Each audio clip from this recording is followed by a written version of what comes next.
I was reading this article in the New York Times. The article is called Boys and Young Men Are Falling Behind, written by Claire Kane Miller of the New York Times. And in this article, it says that the trajectory of young men is just completely off. And right now, the world is favoring girls. So it goes through stats from kindergarten to adulthood. From kindergarten, it's saying that schools are more academic now. And being that girls mature faster than boys, girls are adjusting to school life quicker. So what happens is the boys start falling behind from kindergarten level. Then you get the boys are considered more the troublemakers. Girls' GPAs are higher. They're graduating at a higher rate right now. Men are graduating about 83%. Boys are graduating 83%. Girls at 89%. Of those males that are graduating, only 57% are enrolling in college, where for girls, it's 66% are enrolling in college. So literally from the jump, boys are falling behind. And there's two quotes in this article that really hit it. So the first quote is from Richard Reeves, president of the American Institute for Boys and Men. And he says, there's evidence to think that the education system is not as boy-friendly as it could be. Pretty much admitting that our schools are not really targeting boys or male success.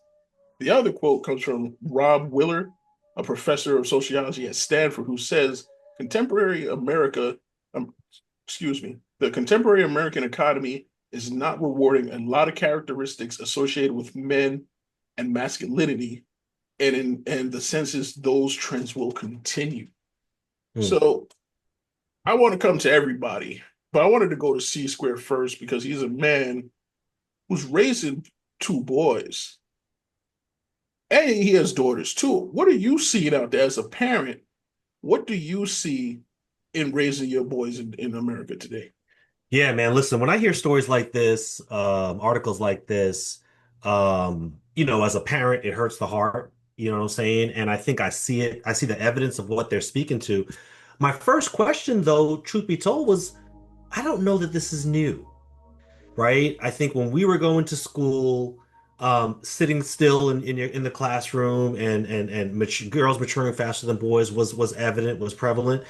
However, the narrative back then was, for whatever reason, teachers started to bias toward boys when it came to science, math, as you got to 6th, 7th, 8th, 9th, 10th, 11th, 12th grade, and the boys got really a lot more confidence, and then they were able to step out. So somewhere along the lines, we're losing the ability to instill that confidence in the boys as they get older and get closer to 12th grade. That's kind of what I'm thinking when I hear this. As a father,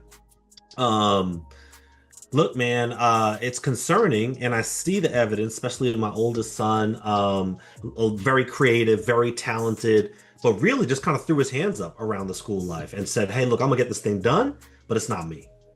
And I had to really embrace that and basically accept him for who he was and who he believed he was. He's a hardworking young man. He's enterprising. He's entrepreneurial. You know what I'm saying? So I had to go with that flow as opposed to trying to impose what I wanted to see in him. My other thought is, and I'm gonna pass it back to everybody else, is as you were starting the article, I was asking the question of myself, is this something that's a trend across all demographics? Or are there certain demographics that are getting hit harder? My sense is it's probably the latter. And with that, if it is the trend is hitting all demographics, then when we start seeing things like mass shootings in schools, when we start seeing active shooters in places of work, is that like evidence of what this article is talking about, where these young men are not seeing their place in society today, and this is how they're acting out about it?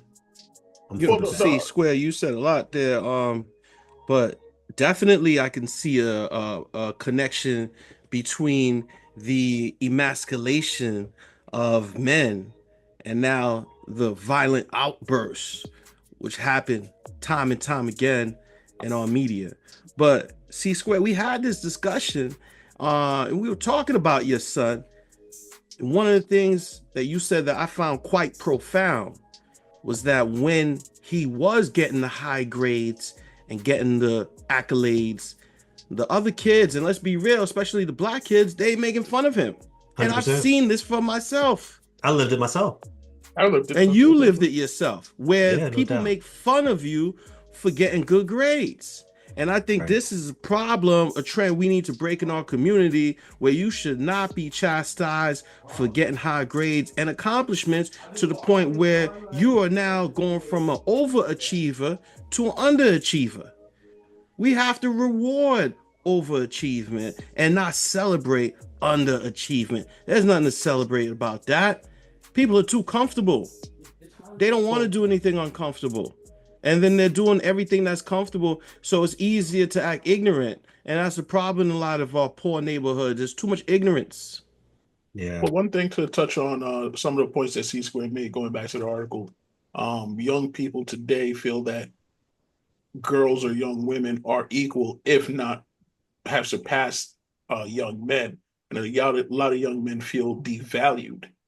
Going to your other point where you were saying about you feel like this has been going on for a while.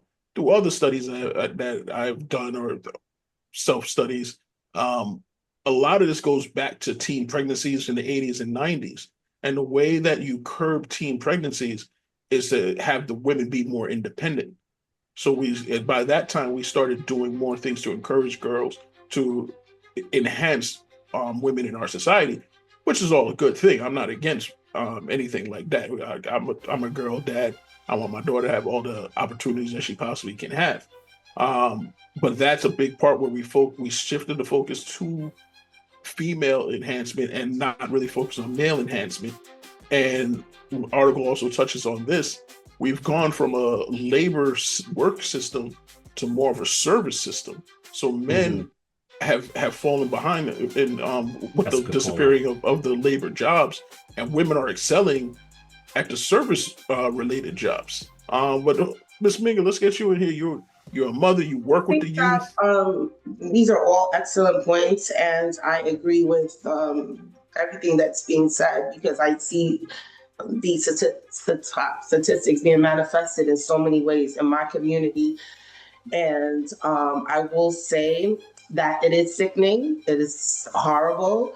And I'm raising a son by myself who is like on maybe the other end, who is an overachiever, who loves God, who does very well in school.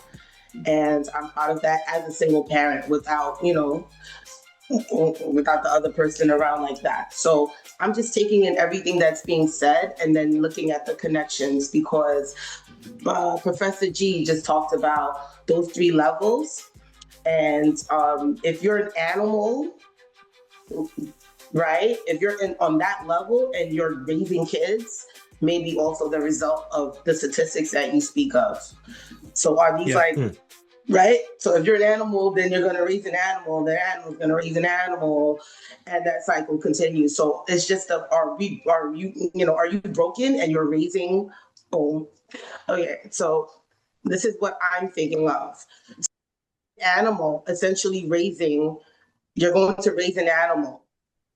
And I think that may result in the statistics that we are speaking of. So are these parents present? Do you have a present mother in your life? Do you have a present father in your life?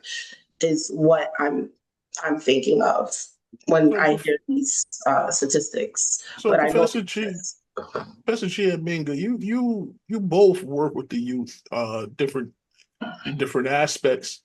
What do you guys see from a professional standpoint as far as the development or teaching of boys and girls? That's a great question, my brother. And the one thing we are ignoring is that there are studies upon studies that show that girls and boys learn better when they are in a homogeneous setting, meaning they are learning with other boys around them, an all-boys school, namely, and girls. Now, when girls are in an all-girls school, the numbers are off the charts about how much they learn, because you don't have that distraction.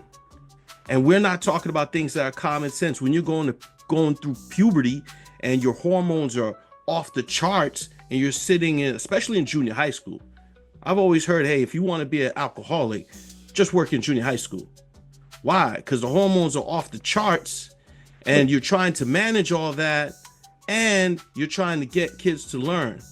These things are not meshing well, and we're not addressing the elephant in the room.